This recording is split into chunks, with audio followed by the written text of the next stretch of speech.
আমি এখন আছি রাজশাহীর পুঠিয়া উপজেলায়, পুঠিয়া জমিদার বাড়িতে। জমিদার বাড়িটি হেমন্ত কুমারী দেবী 1895 সালে তার শাশুড়ি উৎসর্গ করে জমিদার বাড়িটি বানান। জমিদার বাড়িটি দ্বিতল বিশিষ্ট, ইন্দো ইউরোপীয় স্থাপত্য রীতিতে নির্মিত। সপ্তদশ শতাব্দীতে মুঘল সম্রাট জাহাঙ্গীরের সময় জৈনিক নীলম্বর মুঘল সম্রাট জাহাঙ্গীর থেকে রাজা উপাধি লাভ করেন। পুঠিয়া রাজবাড়ি তার গৌরবময় ইতিহাস পার করতে শুরু করে। 1744-এর দিকে পুঠিয়া রাজবাড়ি দুটি ভাগে ভাগ হয়ে যায়, জমিদারি দুটি ভাইয়ের মধ্যে ভাগ হয়ে যায়। নানা উত্থান পতনের মধ্য দিয়ে রাজবাড়ি একটি দীর্ঘ সময় পার করে। 1950 সালে জমিদারিত্ব আইন বন্ধ হয়ে যাওয়ার পর রাজবাড়ি তার জৌলুস হারায়।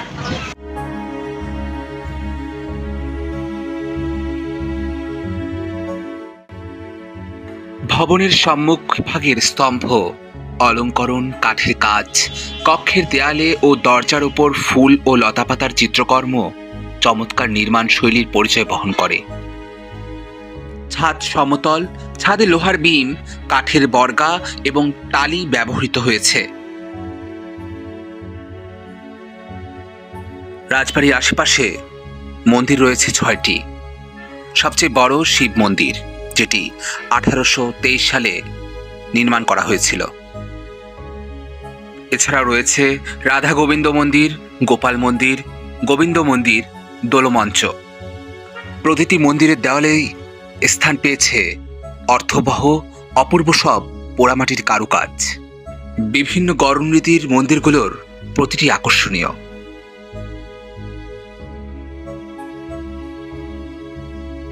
রাজবাড়ির চারপাশে বেশ কিছু পরীক্ষা খনন করা হয়েছে, যা মূলত বহিঃশত্রুর আক্রমণ থেকে রক্ষার জন্যই তৈরি হয়েছিল।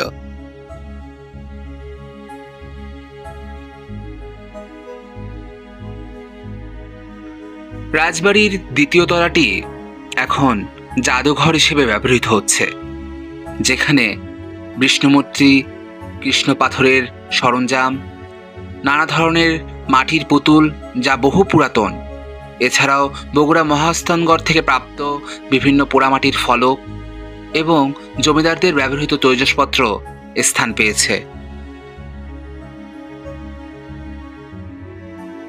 সেই জৌলুসপূর্ণ রাজবাড়ি এখনো তার অস্তিত্বের জানান দিয়ে যাচ্ছে।